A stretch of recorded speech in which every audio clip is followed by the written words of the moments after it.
السلام علیکم ورحمۃ اللہ۔ احباب گولڈن ورڈز MF ڈائری میں آپ سب کو خوش آمدید کہتے ہیں۔ یہ واقعہ ایک ظالم اور جابر بادشاہ اور ایک لڑکی کا ہے جو اللہ کی وحدانیت پر ایمان لے آیا، جسے متکبر اور جابر بادشاہ کا ظلم و ستم بھی دین سے نہ ہٹا سکا۔ کیسے اس لڑکی نے اپنی حکمت اور دانش مندی سے اس کی رعایا کو مسلمان کر دیا، یہ سب جاننے کے لیے ہماری اس ویڈیو میں آخر تک بنے رہیے۔ ناظرین، اگر آپ نے ہمارا channel golden words MF diary ابھی تک سبسکرائب نہیں کیا تو اسے سبسکرائب کر کے بیل آئیکن پریس کر دیجئے تاکہ ہر نئے آنے والی ویڈیو کی نوٹیفیکیشن آپ کو بروقت مل سکے۔ حضرت صہیب رومی رضی اللہ تعالی عنہ فرماتے ہیں کہ رسول اللہ صلی اللہ علیہ وآلہ وسلم نے فرمایا، تم سے پہلے لوگوں میں ایک بادشاہ گزرا ہے، اس کے پاس ایک ساحر تھا۔ جب وہ ساحر بوڑھا ہو گیا تو اس نے بادشاہ سے کہا کہ میں اب بوڑھا ہو چکا ہوں، مجھے ایک ہوشیار لڑکا دیا جائے تاکہ میں اس کو سحر کا علم سکھا سکوں۔ چنانچہ بادشاہ نے اس کو ایک لڑکا علم سحر سیکھنے کے لیے دے دیا۔ اس کے راستے میں ایک راہب یعنی عیسائی پادری رہتا تھا۔ وہ لڑکا اس کے پاس آنے جانے لگا۔ اس کو راہب کی باتیں اچھی لگنے لگیں۔ جب بھی ساحر کے پاس جانے کے لیے نکلتا تو اس راہب کے ہاں ضرور جاتا اور اس کی صحبت میں بیٹھتا، اور جب ساحر کے پاس پہنچتا تو وہ اس کو دیر سے آنے پر مارتا پیٹتا۔ لڑکے نے اس بات کی شکایت راہب سے کی تو راہب نے کہا، جب تجھے ساحر سے کوئی خطرہ لاحق ہو تو کہہ دیا کرو کہ میرے گھر والوں نے مجھے روک لیا تھا، اور جب گھر والوں سے ڈر لگے تو ان سے بھی یہ کہہ دیا کرو کہ مجھے ساحر نے روک لیا تھا۔ سلسلہ یوں چلتا رہا۔ ایک دن اس لڑکے نے دیکھا کہ ایک بڑے سے جانور نے لوگوں کا راستہ روک رکھا ہے۔ اس نے کہا کہ آج معلوم ہو جائے گا کہ ساحر افضل ہے یا راہب۔ چنانچہ اس نے ایک پتھر ہاتھ میں لے کر دعا کی کہ اے پروردگار، اگر راہب کا دین سچا ہے تو یہ جانور میرے اس پتھر سے مارا جائے تاکہ لوگوں کو گزرنے کا راستہ مل سکے۔ یہ کہہ کر اس نے وہ پتھر مارا اور جانور ہلاک ہو گیا اور لوگوں کو گزرنے کا راستہ مل گیا۔ لڑکے نے آ کر راہب کو سارا واقعہ بتایا تو راہب نے اس سے کہا کہ اے بیٹے، آج سے تو مجھ سے بھی افضل ہے۔ میں دیکھ رہا ہوں کہ تو اپنے کام میں انتہا کو پہنچ چکا اور ان قریب تو ایک آزمائش سے دوچار ہوگا۔ اگر تو کسی آزمائش میں مبتلا ہوا تو کسی کو میرا نہ بتانا۔ وہ لڑکا پیدائشی اندھے اور برس کے مریضوں کو ٹھیک کر دیتا تھا اور لوگوں کو دیگر امراض میں بھی علاج کرتا تھا۔ بادشاہ کے ایک مصاحب نے اس کے متعلق سنا جو کہ نابینا تھا، تو بہت سے ہدیے اور تحائف لے کر اس کے پاس آیا اور اس سے کہا، اگر تو مجھے شفا دے دے تو یہ سب کچھ تیرے لیے ہوگا۔ لڑکے نے کہا، میں کسی کو شفا نہیں دیتا، شفا تو اللہ کی ذات دیتی ہے۔ اگر تو اللہ تعالیٰ پر ایمان لانے کا وعدہ کرتا ہے تو میں رب کے حضور دعا کروں گا، وہ تجھے ضرور شفا دے دے گا۔ وہ آدمی ایمان لے آیا اور رب تعالیٰ نے اسے شفا دے دی۔ پھر وہ اپنے بادشاہ کے پاس آیا اور اس کے پاس آ کر اسی طرح بیٹھا جیسے وہ پہلے بیٹھا کرتا تھا۔ بادشاہ نے اس سے پوچھا، یہ تیری بینائی کس نے لوٹائی ہے تجھے؟ اس نے کہا کہ میری یہ بینائی مجھے میرے رب نے لوٹائی ہے۔ بادشاہ نے کہا، کیا میرے سوا بھی تیرا کوئی رب ہے؟ اس نے کہا، ہاں، میرا اور تمہارا رب اللہ ہے۔ بادشاہ نے اس کو پکڑا اور اس کو برابر سزا دیتا رہا، یہاں تک کہ اس نے بادشاہ کو لڑکے کا پتہ بتا دیا۔ چنانچہ لڑکے کو لایا گیا۔ بادشاہ نے اس سے پوچھا کہ اے بیٹے، تم اپنے شہر میں اس کمال کو پہنچ چکے ہو کہ پیدائشی اندھوں اور برس کے مریضوں اور دوسرے لا علاج مریضوں کو ٹھیک کر دیتے ہو؟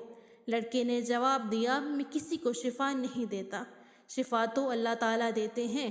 بادشاہ نے اس کو پکڑا اور اس کو بھی برابر سزا دیتا رہا، حتیٰ کہ اس نے راہب کا پتہ بتا دیا۔ چنانچہ راہب کو لایا گیا اور اس سے کہا گیا کہ تو اپنے دین سے پھر جا۔ اس نے انکار کر دیا۔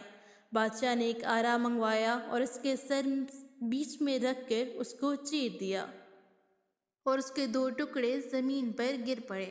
پھر بادشاہ کے اس مصاحب کو لایا گیا اور اس کو بھی اپنے دین سے پھر جانے کا حکم دیا گیا۔ اس نے بھی انکار کیا، چنانچہ اس کے بھی سر کے بیچ میں آرا رکھ کر اسے بھی چیر دیا گیا، جس سے اس کے دونوں حصے زمین پر گر پڑے۔ پھر اس لڑکی کو لایا گیا اور اس کو بھی اپنے دین سے پھر جانے کا کہا۔ لڑکے نے بھی انکار کیا تو بادشاہ نے اس کو اپنی ایک جماعت کے حوالے کر کے کہا کہ اسے فلاں پہاڑ پر لے جاؤ اور اسے اوپر چڑھاؤ۔ جب پہاڑ کی چوٹی پر پہنچ جائے تو دیکھو، اگر یہ اپنے دین سے پھر جائے تو چھوڑ دو، ورنہ اس کو وہاں سے گرا دینا۔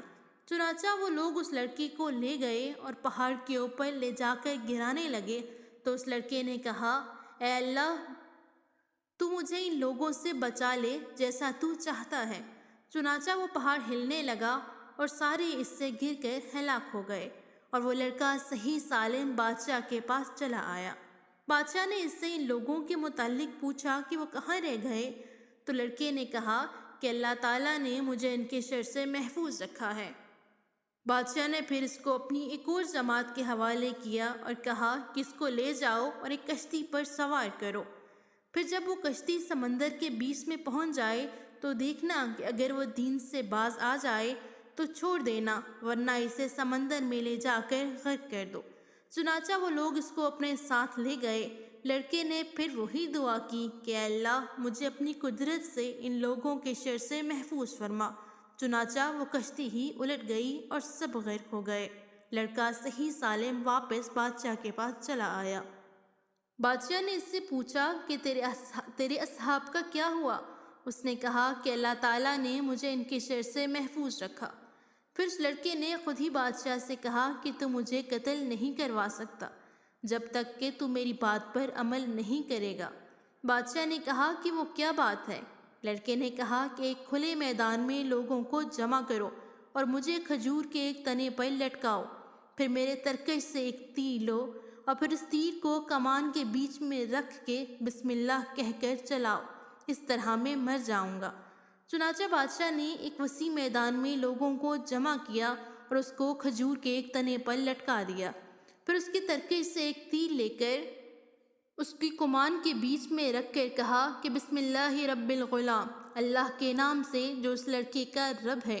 پھر اس تیر کو چلایا اور وہ تیر سیدھا جا کر اس کی کنپٹی پر لگا۔ اس نے اپنا ہاتھ کنپٹی پر رکھا جس پر تیر لگا تھا اور وہ پھر مر گیا۔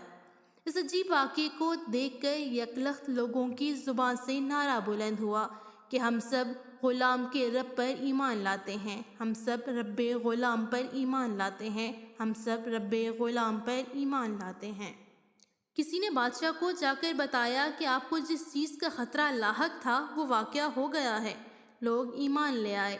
بادشاہ بڑا پریشان ہوا اور ارکان سلطنت کے مشورے سے بڑی بڑی خندقیں آگ سے بھروا کر حکم دیا کہ جو شخص اپنے دین سے نہیں پھرے گا اس آگ میں جلا دیا جائے۔